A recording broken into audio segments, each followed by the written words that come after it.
little packs of everything because I wasn't expecting much. And then when the orders started coming in, I was running around trying to get products while trying to like make stuff. So it was a transition of having a stocked inventory compared to getting stuff as I go. It was different.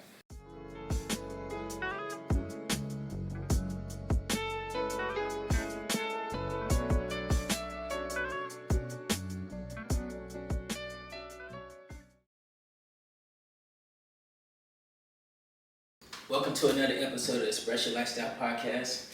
Hi, I'm Kierra and I am the owner of Keys Cakery, and my Instagram is Keys Cakery. Kierra, thanks for stopping by for a good conversation. I am really digging everything you've been doing as of lately. How you been? I've been pretty good. Just been staying busy, trying to keep up on all my orders. On your orders? Yeah. You don't got no help at your bakery? I have my mom. She helps me every now and then, but besides that, it's just on me. Wow, we're going to definitely get into that conversation on how it is to be a business owner. I really just want to kind of start from the beginning. Congratulations on getting your bachelor's in culinary arts. Describe your journey through college. How did you like that? It was an interesting journey. I decided not to go to culinary school and went to more of a traditional school that had majors in like culinary and stuff. But it could have been better, honestly. What school you went to? Kennesaw State. And when you say it could have been better, how it could have been better? They had us doing a lot of work, like volunteer work, like schoolwork, internships, all types of stuff, and we didn't get like paid for it.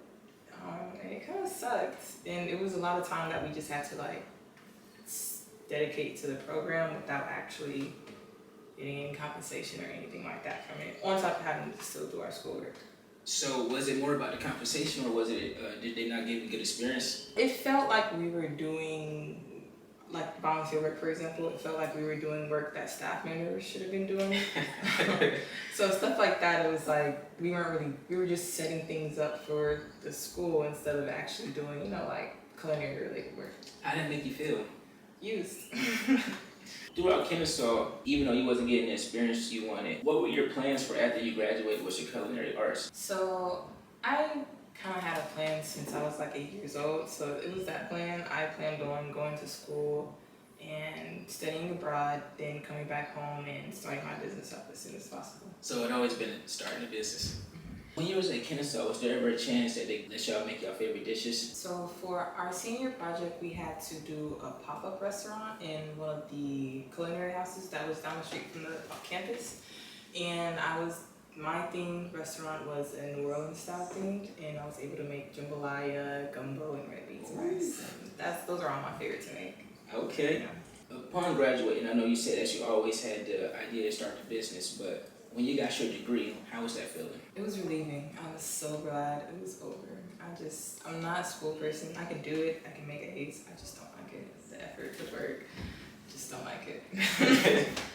So after getting your degree, did you start your business right away, or was there a time period between that to where you got established? So I took about a 6-month break because once I graduated, I went to Peru and I studied abroad in Peru, culinary arts, baking and pastry, and cake decorating. Then I stayed there from August to December. Then I came back and worked at a local bakery for about 6 months. Once I hit like a certain number in my bank account, I just quit and started my business. How was that feeling when you was able to save all of the money and go ahead and start your business? Oh, it was great. I really didn't like my job. I didn't like the things that they had me doing. So once I hit that mark, I said, I'm done. It's like literally, I could not get out of there fast enough. So I get help from my mom, so she kind of helps me on the back end of things. And my dad's an accountant, so when it comes to like pricing and stuff like that, he tells me like what I should and shouldn't be doing.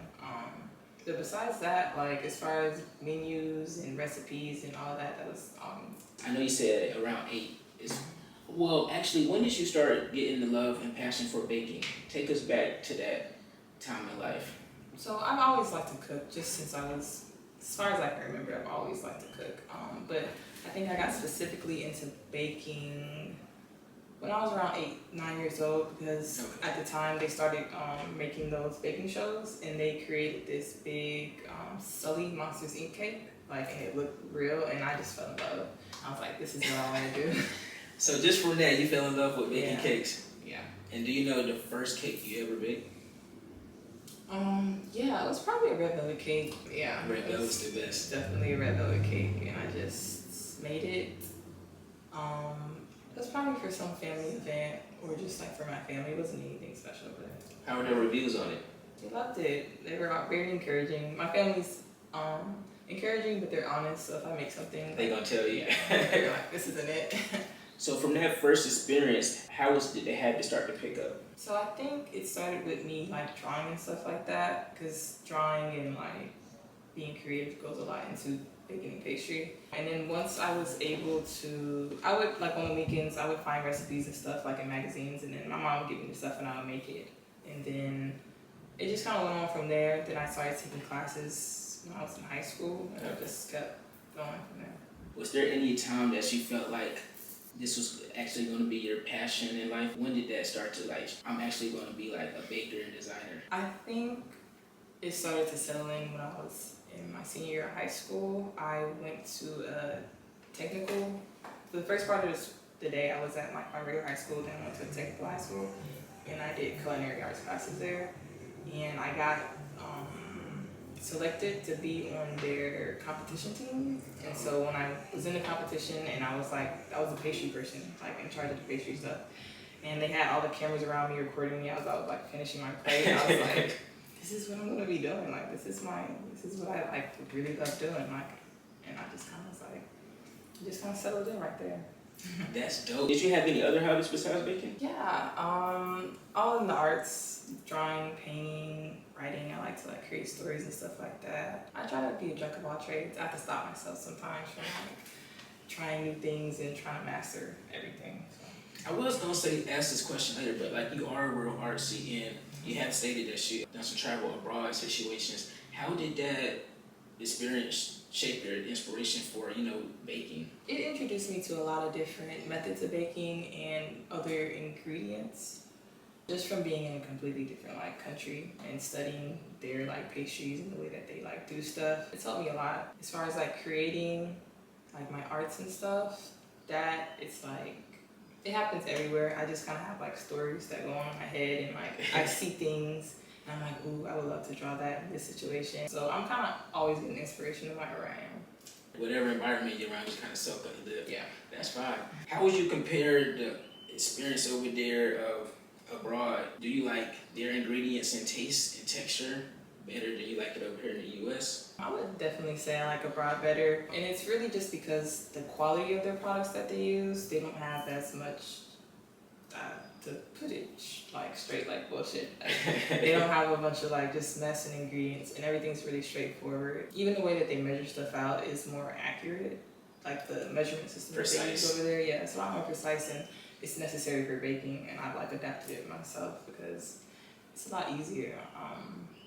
Yeah, the food, the stuff that we do in America as far as like our process is fine. It's just ingredients, and it's like a lack of being able to get better ingredients. And it tastes much better. Mm-hmm. Yeah. What's a pastry or a bakery item that you had over there and you was like, oh yeah, this is it? It was this thing called, I can't even remember it, but it was like a faja or something like that. And basically it's these like semi-sweet cookies, and then in the middle they have this thing called dulce de leche.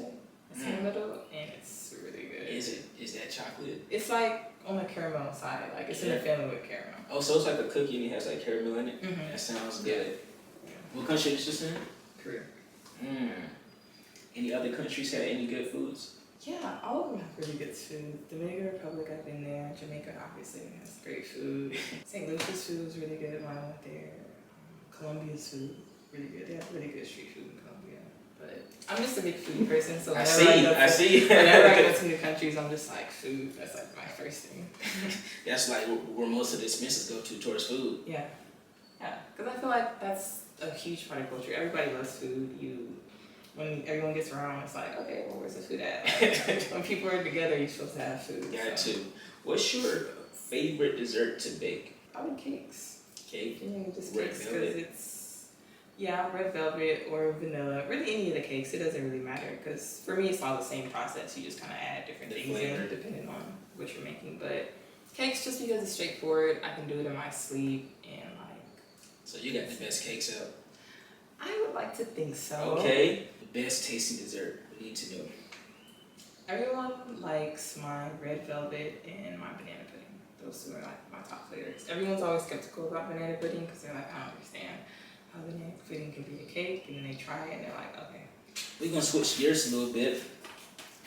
When you got the money to start your business after those 6 months, right? Mm-hmm. Can you describe that process and, getting Keys Cakery to the level it's at right now? So during the 6 months while I was at my job, I was starting to get background stuff up, like my website, emails, just like official things, my licenses and like food operation stuff, all of that, the legal stuff to make sure I'm like selling food properly. So I was doing all that when I was still working, and then once I like quit, it's kind of when I just kind of jumped into it. So you just quit your job? Yeah, I did. I have a lot of confidence and a good intuition, so when I feel like something's right, like, I know it's right. I also have a cousin who is in like the food industry, so he like kind of helped me through like what I needed, like cottage food license, serve safe, like all of that type stuff. So really once you get that in, and then you get your name and your business license, that it just, I don't know, it was smooth sailing for me. It wasn't too much. It does seem like a lot when you are not doing it and you like have this whole list of things that you have to do to like before you can start. But once you work through it, it's pretty simple. So you got your documentation and everything in order. What were some other challenges that you had to deal with as far as startup? Honestly, I kind of got lucky. I will say, in the beginning, I really got lucky. I had a good idea that I had been like thinking about. So when I made an Etsy and I posted the boxes and everything on it, and it just kind of took off from there. I had planned on having like an at-home job too, but I didn't even have time for it. So there wasn't too many challenges. I guess the biggest challenge that I would say that I've run into so far would be just the lack of space and like help. I would say like that's the biggest thing. It's like you can make more money and take on more orders, but you don't have like the people to do it. Help. Yeah. You feel like you're able to deal with that pretty well? At first I was, but it's getting a bit out of hand now. I am thinking about, well, I'm not thinking about, I know I'm going to get an employee soon because I can't handle it all. Describe your system. What kind of makes it difficult? Just the amount, like, that comes in. Like, for Valentine's Day, I had like 75 orders that came in that I had to do. Oh, wow. By myself. By yourself, wow. And I'm so burnt out for Mother's Day, I just cut it off. I was like, I'm tired, I just don't want to do it anymore. I know you remember the time like you just first got started and orders weren't really coming in. And then orders coming in back to back to back to back. Yeah. How were you able to deal with that transition?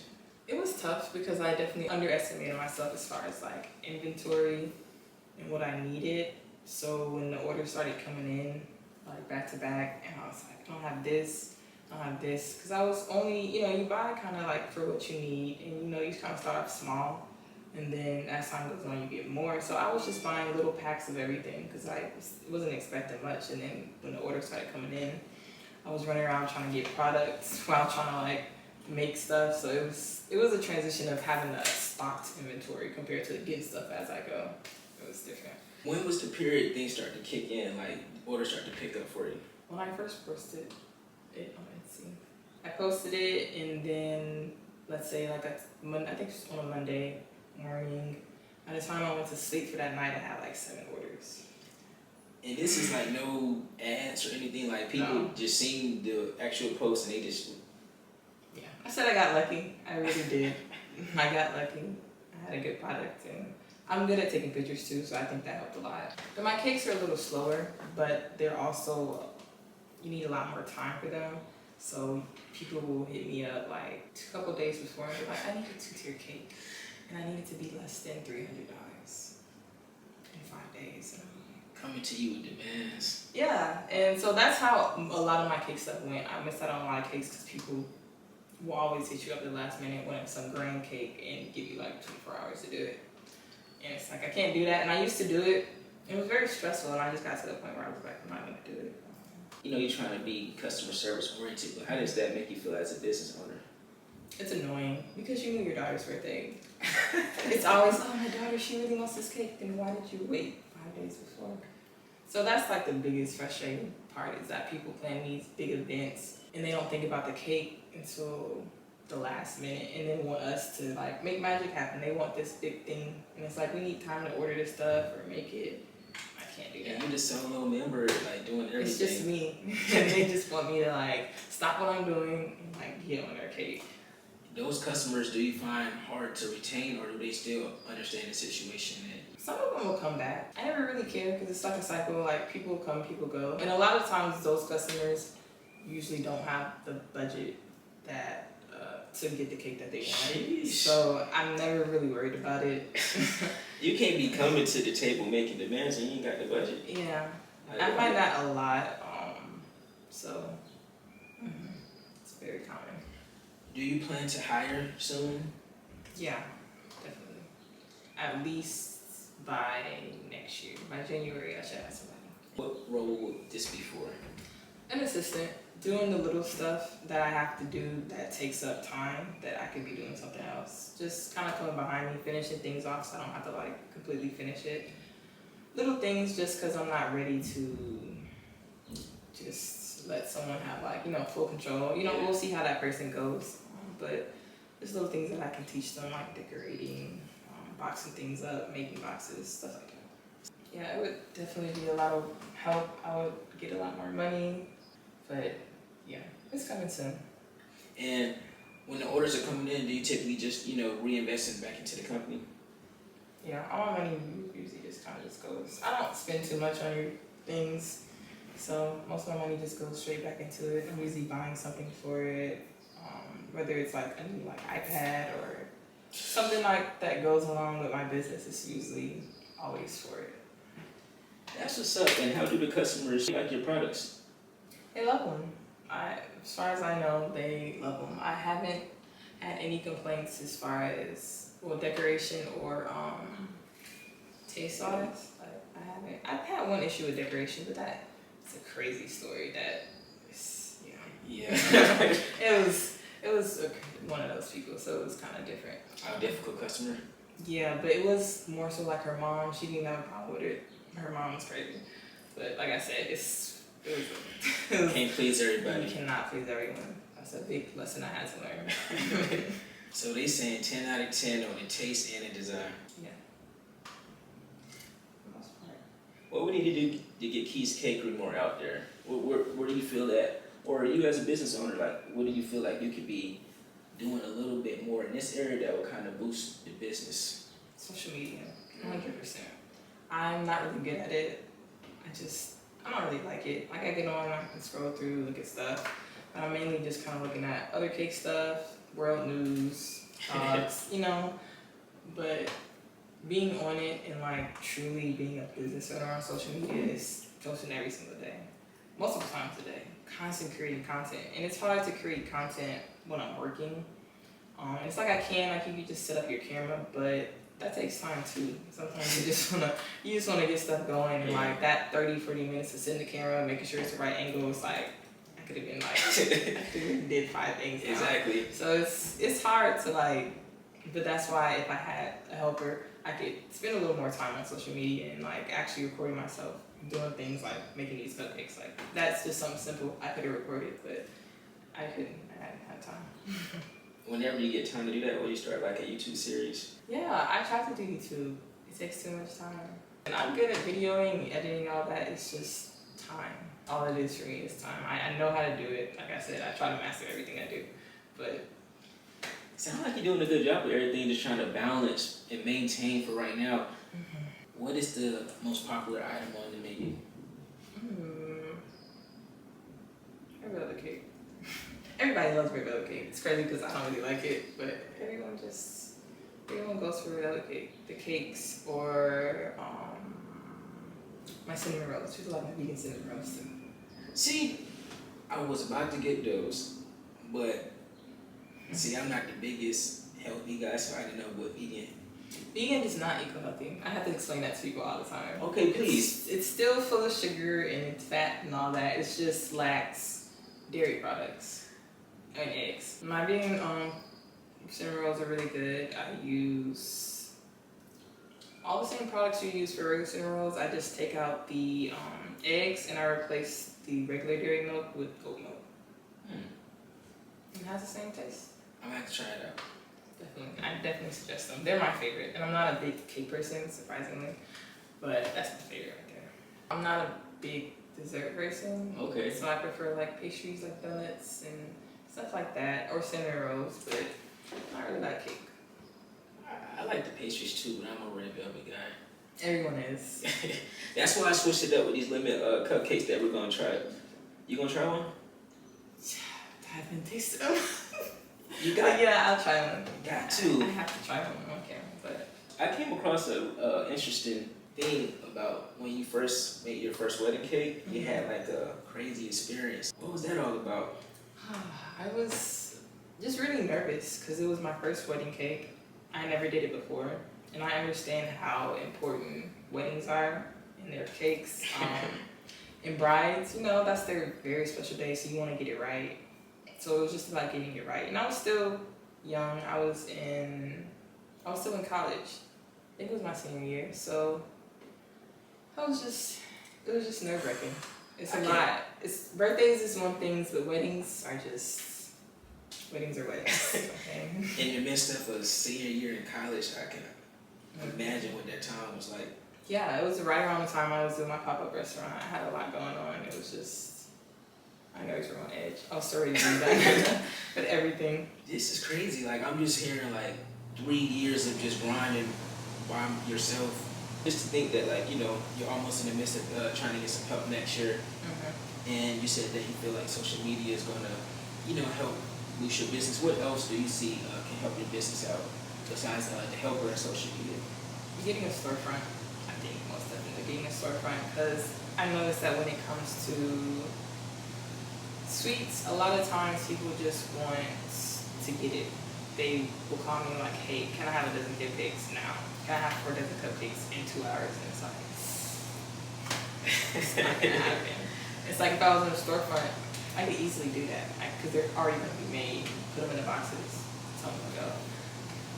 So that's money, just like walking in, just having that foot traffic coming in, buying stuff, just little things that I don't have since I'm just like in a cake studio. Hypothetically, let's say you was able to get a cake space next year. What steps do you feel like you need to take to get that, and what area would you put it in?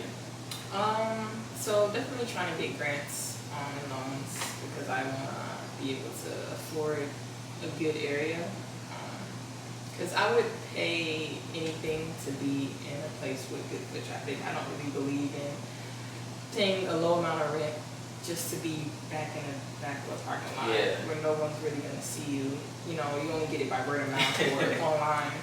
So I'm willing to pay to get that foot traffic. So definitely that. Just give me all the equipment, my design of how I want it to be laid out, like what I want to do. You know, can I afford what I want to do? You know. And then as far as location, I'm really heavily considering the downtown Decatur area. They're building a lot of stuff over there. It's a lot of foot traffic. They have a high school too, and those kids are always like buying stuff after school. So definitely somewhere over there. Smart choice. I know you said you started posting stuff on Etsy. How else were you getting your orders? Was it word of mouth? Was it family to start off, friends? How were you getting your other orders? Word of mouth, because I had been selling cakes for really since I was in high school. So people knew, like in the area, as far as family and friends, I sold cakes, and they would like refer me to people I signed on. As well as posting on social media. I was a little more active on social media then as far as my business, but that's because I had nothing to do. I didn't have like that many orders like I have now.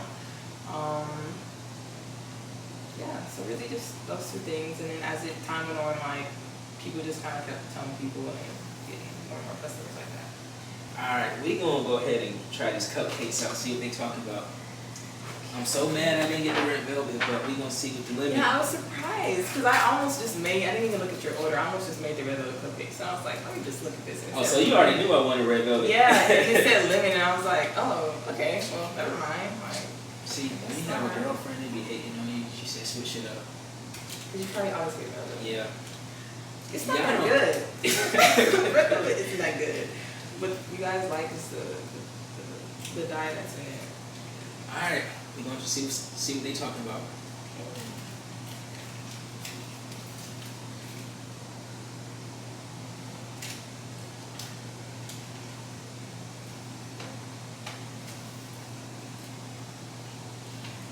would say that it's the most I'm pronouncing the word wrong, but it has a lot of flavor. Like you can actually taste lemon. Other cupcakes I would have, it would just be like artificial lemon. I hate lemon extract. Absolutely disgusting. I try to only use lemon juice, like from real lemons, or like a natural kind. That's just like pure lemon concentrate, not just like apple juice and all that other stuff. You have to read ingredients and stuff. So what's the ingredients on this? I can't tell you, but I will tell you that I do use real lemons as far as like flavoring. I was trying to get the secret recipe. I can't give you that. Told you I have to kill you. Can't work like that. I definitely recommend. Really, I really talked about. What I wanted to ask, is there anything that you kind of just want to let people know the future plans for your business? I know you said that you're trying to get a storefront, possibly another employee. Is there anything that you want people to know about you? Is there anything interesting that we can expect? Besides my storefront, like as far as my business, that's probably like the biggest thing that I have coming up. I'm definitely gonna try to. I plan on making like celebrity cakes. So one day you will see my cake on someone's Instagram, like some Atlanta rapper is gonna get me to make their cake for whatever reason. I'm gonna do it. But that's my plan, is really just to be like a celebrity cake decorator, like for their parties and stuff. Just celebrity. Anybody else? Rich people. I would say rich people. I'm not gonna lie.